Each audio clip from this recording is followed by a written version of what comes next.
Alléluia. Louange à Dieu, 2025 est mon année du nouvel ère. Ainsi sera-t-il dans ta vie au nom puissant de Jésus. Alors bien aimé, je peux commencer ce matin. Donc pourtant on connaît la grâce qui m'a localisé. Cette grâce est venue de Dieu et passée par un homme. Donc on va voir dans la maison que j'ai cité le pasteur Ronald Makoso. Et je bénis l'Éternel pour sa vie. Et toi également qui a pris part à son rendez-vous céleste. Tu es béni ce matin au nom de Jésus. Amen. Alors nous avons tous connaissance du thème du mois. Intitulé que la sagesse vaut mieux que les armes de guerre. Et tout au long de nos séries d'enseignement de chaque dimanche, nous parlons sur le thème dévoiler l'arme toujours gagnante de la sagesse. Je réitère, dévoiler l'arme toujours gagnante de la sagesse. Aujourd'hui c'est notre partie 3. Alors j'aimerais dire à quelqu'un ce matin que ce thème nous fait comprendre tout simplement que la sagesse nous confère la victoire dans toutes les batailles de la vie. C'est pourquoi nous devons retenir que la sagesse dont nous parlons ici fait allusion à la sagesse de Dieu et non celle des hommes. Pourquoi je le dis ce matin? Parce que la sagesse de Dieu est toujours triomphante, alors que la sagesse des hommes est vacillante. Alléluia. La sagesse des hommes est vacillante, alors que celle de Dieu est toujours triomphante. Et ce matin, nous allons étudier une arme de la sagesse, intitulée la direction divine. Romains chapitre 8 au verset 14. Romains chapitre 8 au verset 14. Il est écrit car tous ceux qui sont conduits par l'Esprit de Dieu sont appelés fils de Dieu. Alléluia. Bien aimés, nous sommes tous des enfants de Dieu. On ne devient que fils que lorsqu'on est conduit par son esprit. Alléluia. Mais qu'est-ce que nous constatons aujourd'hui dans la vie des chrétiens? Beaucoup de chrétiens veulent diriger le Saint-Esprit. Alléluia. Beaucoup de chrétiens veulent diriger le Saint-Esprit au lieu de se laisser conduire.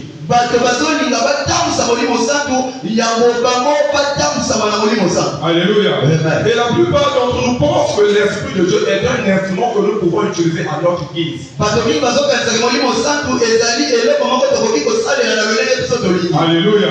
L'Esprit de Dieu est un guide que Dieu a placé devant nous. C'est pourquoi nous devons nous plier à ses exigences. Si nous voulons triompher dans toutes les batailles de la vie. Alléluia. Voilà la raison pour laquelle beaucoup de gens aujourd'hui vivent une vie d'échec. Parce qu'ils pensent diriger le Saint-Esprit, alors que le Saint-Esprit devrait les diriger. Alléluia. Tu dois devenir d'une mentalité que c'est le Saint-Esprit qui est le conducteur et non toi. C'est pourquoi tu dois comprendre que c'est la branche qui porte la racine et non c'est la racine qui porte la branche et non c'est la branche qui porte la racine.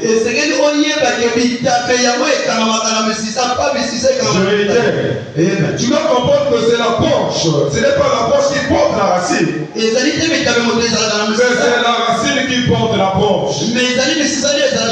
Et toutefois que la branche se déconnecte à la racine, cette branche meurt. Mais cela ne sera pas ta portion. C'est pourquoi David pouvait dire: Dieu était mon berger et je ne manquerai de rien. Alléluia. Et quand tu te laisses diriger par Dieu, tu ne manqueras de rien dans ta vie. Lorsque tu te laisses diriger par Dieu, Dieu lui-même prendra soin de toi. Et cela sera la portion de quelqu'un sur la terre en puissance de Jésus. Comme l'homme de la direction divine. Et c'est une pièce efficace pour la vie de David. 2 Samuel chapitre 5, le verset 18 au verset 25. 2 Samuel chapitre 5, le verset 18 au verset 25. Il est écrit, les Philistins arrivèrent et se répandirent dans la vallée de Réphaïm. David consulta l'Éternel en disant, ôterai-je contre les Philistins? Les livrerai-tu entre mes mains? Et l'Éternel dit à David, moi, je livrerai les Philistins entre tes mains. Alléluia. Et toutefois que David voulait aller sur le champ de la bataille, il prenait toujours le soin de consulter l'Éternel. Alléluia. Il savait que s'il partait sans l'Éternel sur le champ de la bataille, il devait être vaincu. Alléluia. Et hier, on a parlé de David. Mais aujourd'hui, nous parlons de toi. Lorsque tu te retrouves face à des difficultés, alléluia. Est-ce que tu cours pour aller chercher le secours des hommes? Au lieu de t'appuyer sur la sagesse de Dieu. Alléluia. La Bible nous fait comprendre. En Jésus-Christ, nous sommes plus que des vainqueurs. Dieu nous sommes plus que des conquérants. Alléluia. Aujourd'hui, nous parlons de la vie des chrétiens. Lorsque le problème apparaît, il court pour aller chercher le secours des hommes. On est allé chercher le secours de Dieu. Paul, le verset 5 au verset 6. Il ne t'appuie pas sur ta sagesse. Mais confie-toi en l'Éternel. De tout ton cœur. Et il aplanira tous tes sentiers. Si tu le reconnais dans toutes tes voies. Alléluia. Faut plus reconnaître l'Éternel dans toutes les voies que nous entreprenons. Si nous désirons ressortir vainqueurs dans toutes nos batailles, David engageait toutefois la direction divine. Afin de savoir quelle était la volonté de Dieu pour lui. Toi aussi, dans toutes tes batailles, bien-aimés, tu peux demander la direction divine à Dieu. Tu peux dire à Dieu, face à ce problème, qu'est-ce que je dois faire? Alléluia. Bien-aimés, ne ferme pas la bouche comme Dieu face à une problème. Quand tu passes à une difficulté, la bouche est par là ton Dieu. Face à ce problème, qu'est-ce que je dois faire? Alléluia. Et cela dépend de la décision que tu vas entreprendre. Et même David a dit, la décision que tu prends aujourd'hui peut faire avancer ta vie. Tu peux faire réguler ta vie. Alléluia. J'aimerais dire à quelqu'un ce matin, mais la vie est faite de plusieurs détails. Mais tout cela suffit pour changer le cours de ton existence. Soit de façon positive ou de façon négative. Mais cela dépend du choix que tu vas entreprendre. Alléluia. Lorsque c'est Dieu qui te conduit, c'est lui qui va déterminer où tu vas. Alléluia. Mais ce matin, je vois l'Éternel t'autoriser dans ton étonnement. Parce que tu vas te laisser diriger ce matin. Je vois ce Dieu t'autoriser comme moi au nom puissant de Jésus. Alléluia. Engage Dieu dans tout ce que tu fais. Demande la direction divine. Nous pouvons voir cela aussi dans la vie des disciples. Dans le livre de Luc. Luc chapitre 10, le verset 1 et 2. Alléluia. Jésus ayant rassemblé 70 autres disciples, il les avait envoyés deux par deux pour aller prêcher la bonne nouvelle. Alléluia. Et au verset 17 de ce même chapitre, et lorsque les disciples étaient revenus, ils étaient remplis de joie. Pourquoi? Parce que même les démons leur étaient soumis au nom de Jésus. Alléluia. Et quand j'ai parcouru ces écritures, j'ai compris une chose. Si les disciples avaient vaincu par ce démon, ce n'était pas parce qu'ils prêchaient l'évangile. Ce n'était pas parce qu'ils étaient les disciples. Mais c'était parce qu'ils avaient obéi à la voix de Dieu. C'était parce qu'ils avaient obéi à l'instruction que Jésus-Christ les avait donnée. Alléluia.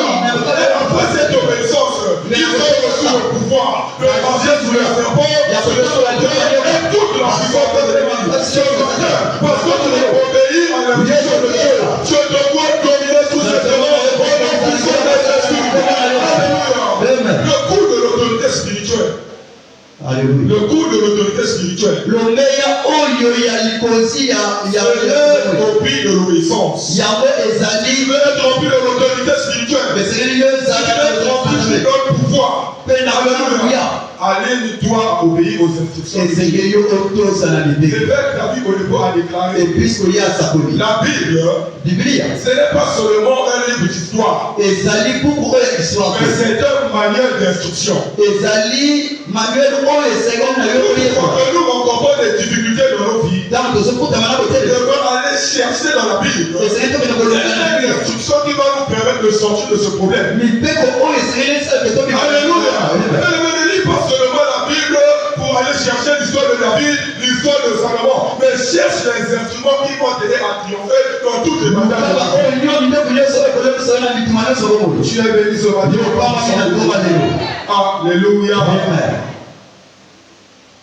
Moïse a suivi les préceptes divins pour gagner la guerre contre Pharaon et les dieux d'Égypte. Exode chapitre 13 au verset 17. Moïse a vaincu face à Pharaon parce qu'il a marché selon les préceptes de Dieu. Exode chapitre 13 au verset 17. Alléluia. Exode chapitre 13 au verset 17. Il dit lorsque Pharaon laissa aller le peuple de Dieu, Dieu ne les conduisit point par le chemin du pays des Philistins. Quoique le plus proche. Quand Dieu dit, le peuple pourrait se repentir en voyant la guerre. Et retourner en Égypte. Alléluia. L'Éternel savait que le moyen le plus facile, le chemin le plus facile pour arriver à la terre promise, il fallait passer par le pays des Philistins. Et l'Éternel a fait faire au peuple d'Israël un détour. Alléluia. Afin d'éviter de se repentir. Allons plus loin dans le verset 18. Toujours dans le même chapitre. Verset suivant. Il dit, mais je puis faire comme un détour par le chemin du désert, vers la mer rouge, et les enfants d'Israël hors du pays d'Égypte. Alléluia. Ne te plaît jamais lorsque tu traverses un désert. Alléluia. Ne te plaît jamais. Dieu sait ce qu'il est en train de faire dans ta vie. Alléluia. Donc ne te dis pas que parce que rien ne marche plus dans la vie, que je dois me repentir, que Dieu me donne mon cœur. Alléluia.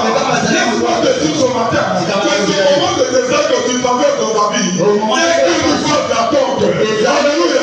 L'Éternel te prépare pour quelque chose de plus grand que ça.